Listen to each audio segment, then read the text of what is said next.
Alors, bon matin, bon après-midi ou bonsoir, tout dépendant de quand vous regardez cette capsule vidéo.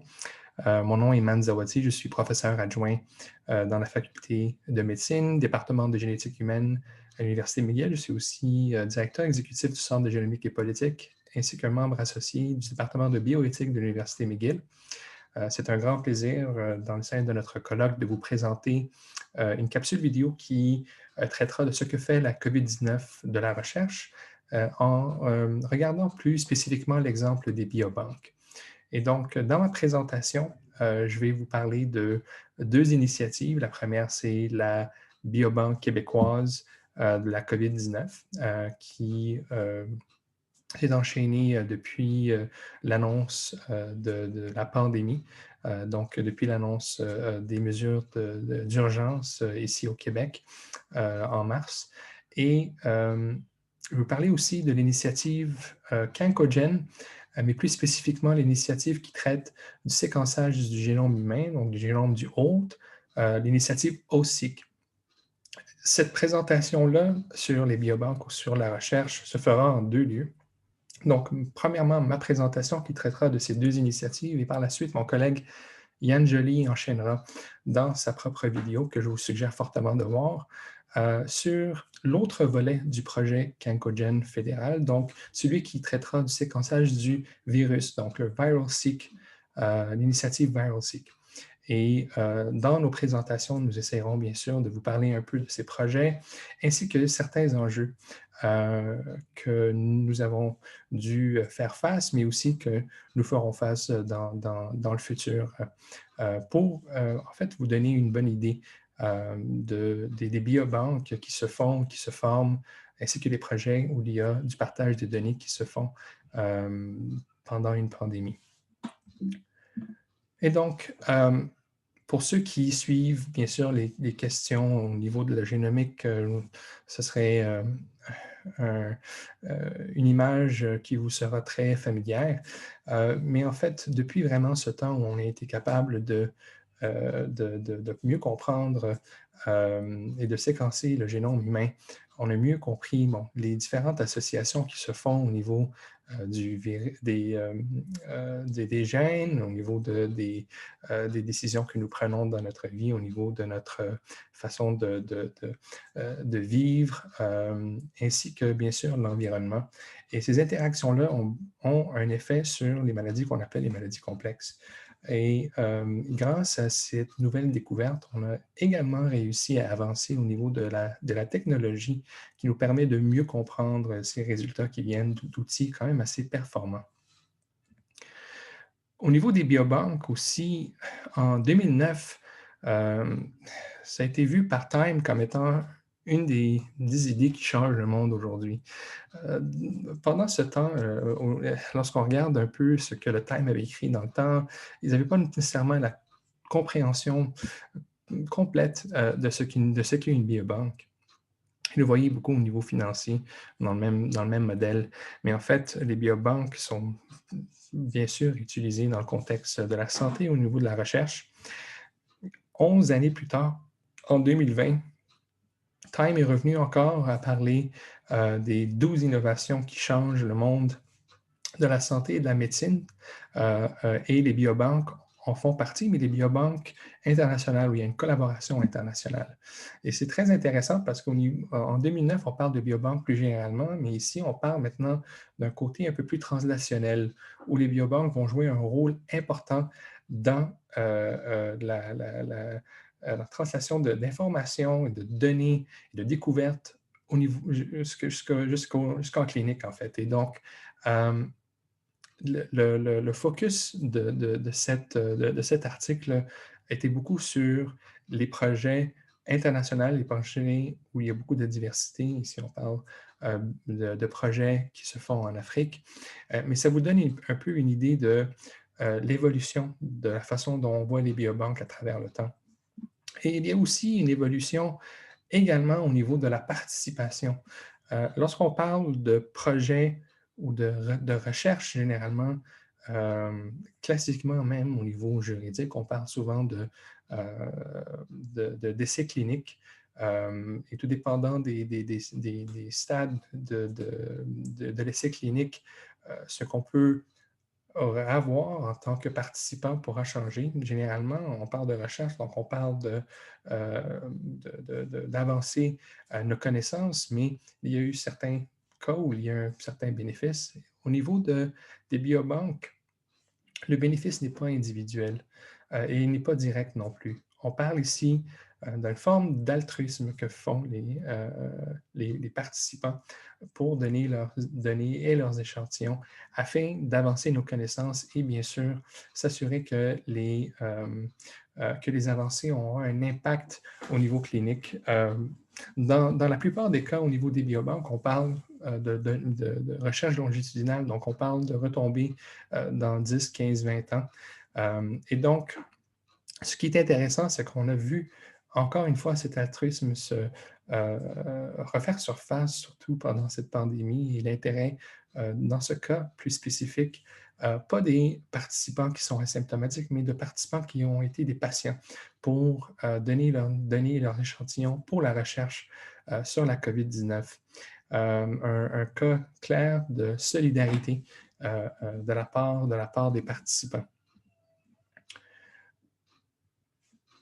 La BQC19, donc la biobanque, a été bien sûr créée en mars 2020. Et sa mission est la suivante, de veiller à ce que les scientifiques aient accès au matériel biologique et aux données nécessaires à leur effort de recherche sur les déterminants de COVID-19 et aussi de répondre efficacement aux défis de santé publique que représente la pandémie sur des bases scientifiques solides et dans un cadre éthique et juridique approprié. Et ce dernier point est très important parce que, comprenez, la création de cette biobanque-là a dû être faite rapidement pour répondre à la crise au niveau de la recherche. Et donc, c'était très important d'avoir une structure de gouvernance dès le début. Et comme vous voyez, bon, il y a une structure générale au niveau de la biobanque, mais vous voyez qu'il y a des groupes de travail qui vont toucher la science, qui vont toucher les opérations, qui vont toucher la communication, le côté psychosocial et aussi l'éthique et juridique dont je suis impliqué personnellement. Ça n'a pas été un travail facile. Il y a à peu près 11 différentes institutions qui ont participé à ce projet-là. Et donc, vous pourrez comprendre que le travail qui s'est fait en amont est quand même assez extraordinaire. Ce sont des institutions qui sont au Québec, parce que c'est une biobanque québécoise. Et bon, l'idée ici, c'est que ces différentes institutions, donc 11 hôpitaux qui sont affiliés à 5 universités, vont venir ensemble pour créer une biobanque unique, une biobanque provinciale. Et les analyses qui se feront seront sur le génome du virus, sur le génome de l'autre, comme j'ai mentionné, puis je vais le faire un peu plus précisément dans quelques minutes, sérologie, la protéomique. Et encore une fois, l'impact ici, c'est on veut s'assurer de voir une stratégie de sortie des mesures qu'on a, mais qu'on veut que ça soit quand même assez robuste. Une question de surveillance et de protection ciblée, nouveaux médicaments et vaccins, et s'assurer là, vraiment là, ici qu'on utilise le plus possible, on maximise l'utilisation des échantillons pour la recherche. Ce qui était important dans notre analyse et dans notre travail, c'était le temps. Le temps était quand même assez important. Et donc, comme je vous ai mentionné, le mandat a été donné de la part des Fonds de recherche du Québec et de Génome Québec pour créer un comité directeur. On a dû rapidement avoir une approbation de la part du comité d'éthique. Tout ça s'est fait mars-avril. On a dépassé, bien sûr, les 1000 participants et on était en train de travailler là, sur la libération des premières données et donc mettre en place le processus qui est nécessaire pour ça. Certains défis. Le défi le plus important, je vous dirais, c'est au niveau du recrutement. Et donc, lorsqu'on parle de participants ici, dans des mesures sanitaires quand même d'urgence, lors d'une pandémie, on ne parle pas d'individus asymptomatiques qui vont venir tout simplement pour participer à un biobanc comme on le fait généralement. Ici, c'est dans un cadre quand même assez restreint et donc les participants pour ce projet-là ont dû être des participants patients. Et donc, ceux qui sont hospitalisés pour un diagnostic au niveau de la COVID dans des hôpitaux. Et il y a eu il y a des difficultés au niveau de recrutement qui concernent le consentement lui-même. Donc ici, on ne peut pas donner de matériel, on ne peut pas donner de crayon, on ne peut pas donner de stylo. Euh, les gens qui sont sur le terrain dans les étages qu'on appelle les étages COVID sont des cliniciens. Donc, c'est eux qui vont faire ce recrutement-là, qui est un peu différent de la procédure habituelle où c'est un assistant de recherche dans un projet de recherche, dans le groupe de chercheurs qui vont le faire. Et donc, il y a le consentement verbal qui a été utilisé et ça se faisait souvent par téléphone. Donc, dans la chambre du patient, il y a un téléphone et le clinicien avait un script spécifique où il présentait les grands éléments importants du consentement. Un élément assez crucial aussi, c'est la perte de la capacité. Ces gens-là peuvent être hospitalisés et malheureusement, à cause de l'avancement des symptômes COVID, ils vont possiblement perdre leur capacité de donner consentement. Et donc, on a prévu quelque chose à ce stade-ci où on va permettre à un représentant légal de pouvoir consentir à leur place. Et si c'est le cas et la personne reprend, on revient à ses capacités, ils vont devoir simplement valider ce consentement-là. On s'est assuré également qu'il y avait une possibilité de partage des données, des échantillons des patients, des participants dans ce cas-ci, au niveau international pour faire de la recherche, que ce soit des académiciens, que ce soit des chercheurs dans des milieux hospitaliers ou que ce soit l'industrie. Et on s'est aussi assuré d'avoir une possibilité de recontact pour ces différents patients pour pouvoir demander plus d'informations ou leur demander de faire partie d'autres projets. Euh, on a mis en place un site Internet. Pour ceux qui sont intéressés, je vous suggère d'aller le voir, où on a beaucoup d'informations au niveau de la recherche, au niveau de l'accès, au niveau du consentement qui a été mis en place et qui pourra possiblement représenter un exemple un modèle pour d'autres projets similaires dans le futur. On n'espère pas qu'on va retomber dans une situation similaire, mais si jamais c'est le cas, il y a maintenant un modèle qui pourra être utilisé. Et donc, la biobanque, la BQC19, a également reçu un financement de la part de l'Agence de la santé publique du Canada, un investissement quand même assez important de 10 millions de dollars. Et un des éléments importants de ce financement-là est d'assurer que la biobanque puisse travailler avec d'autres initiatives canadiennes pour pouvoir partager les données et les échantillons, mais surtout les données. Et c'est là où le projet HostSeek vient jouer un rôle important. Donc, comme j'ai mentionné au début, HostSeek est une initiative canadienne qui fait partie d'une initiative qui est financée par Génome Canada qui s'appelle Cancogen. Il y a deux volets à celle-ci. Il y a HostSeek et il y a ViralSeek. Mon collègue Yann Joly vous présentera la nature et les enjeux qui sont propres à ViralSeek. Et moi, je vais vous parler un peu du projet HostSeek. Et encore une fois, ici, l'idée, c'était de pouvoir séquencer le génome entier de 10 000 participants. Et on n'est pas limité au Québec ici, on essaie d'inclure des projets qui sont partout au Canada. Donc, l'idée, c'est que la biobanque, la BQC19 en fera partie, mais aussi d'autres projets au Québec et ailleurs également. Et donc, un des premiers défis ici, c'était on a deux types d'intégration dans ce projet aussi. L'idée ici, c'est de créer une base de données qui sera disponible pour les chercheurs pour avoir accès à ces données-là.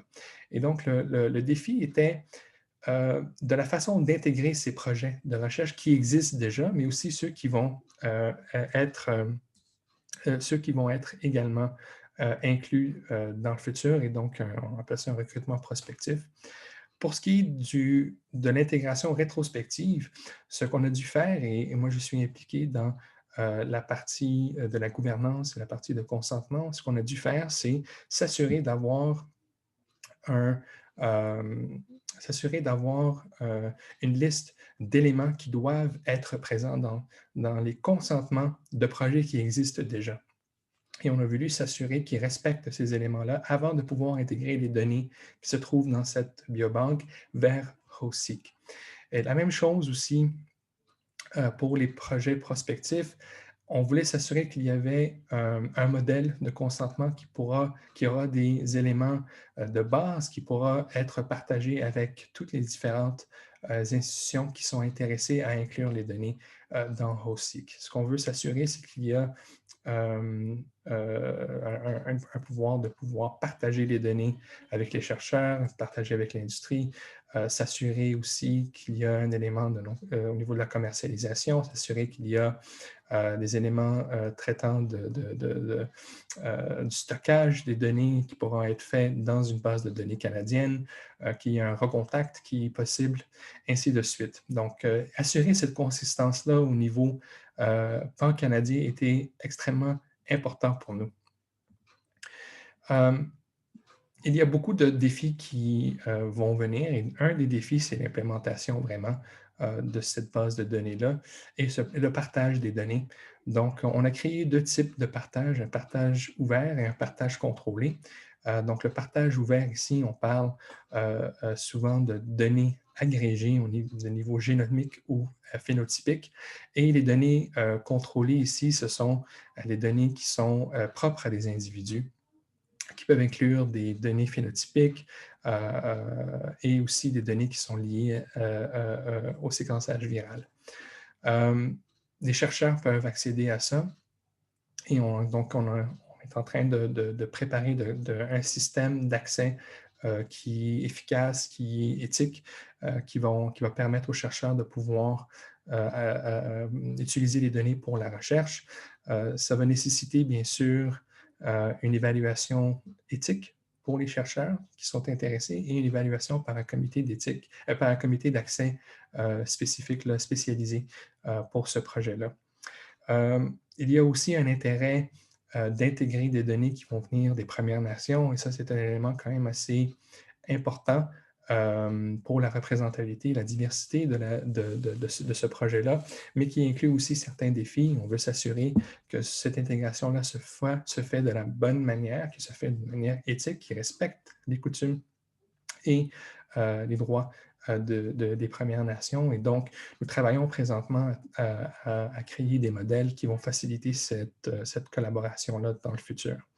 Il y a bien sûr toujours des questions au niveau de la confidentialité, de s'assurer que le système lui-même est un système quand même assez robuste qui va permettre ces données d'être acheminées aux chercheurs canadiens, mais aussi aux chercheurs internationaux.